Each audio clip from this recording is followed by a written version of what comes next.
आजचा दिवस जेन्युइनली खूप प्रोडक्टिव्ह होता.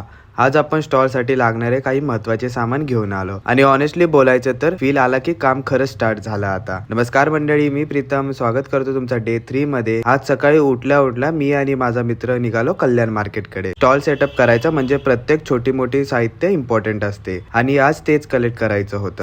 सर्वात आधी डीप फ्रायर पाहिला आणि 8 लिटरचा डीप फ्रायर परफेक्ट वाटला. ना जास्त छोटा ना जास्त मोठा, एक्झॅक्टली जे पाहिजे होतं ते. त्यासोबत स्प्रिंकलर आणि काही छोटे मोठे बेसिक आयटम्स घेतले. सामान गाडीवर ठेवताना एक सॅटिस्फॅक्शन फील आला, कारण स्टेप बाय स्टेप सगळं सेट होतंय. जे घेतले त्याचा प्राइस ब्रेकडाऊन मी सेपरेट व्लॉग मध्ये डिटेल मध्ये शेअर करणार आहे. तुम्हाला पण आयडिया येणार की खर्च किती होतो. त्यानंतर उल्हासनगरला गेलो. तिथून 2.5 किलोचं फ्राईजचं पॅकेट आणि 7 ते 8 प्रकारचे सॉसेस घेतले. सुरुवातीला पुरेसे होतील. गाडीवर जागा कमी पडली, पण समाव आम्ही कसं तरी ऍडजस्ट करून बदलापूरला पोहोचलो. फुल दिवसाचा थकवा होता, पण मनात एन्थुझियाझम पण होतं. आता मी थोडं जेवतो आणि भेटू आपण पुढच्या व्लॉग मध्ये. अजून काही अपडेट्स आणि प्रोग्रेस घेऊ. बाय बाय मंडळी.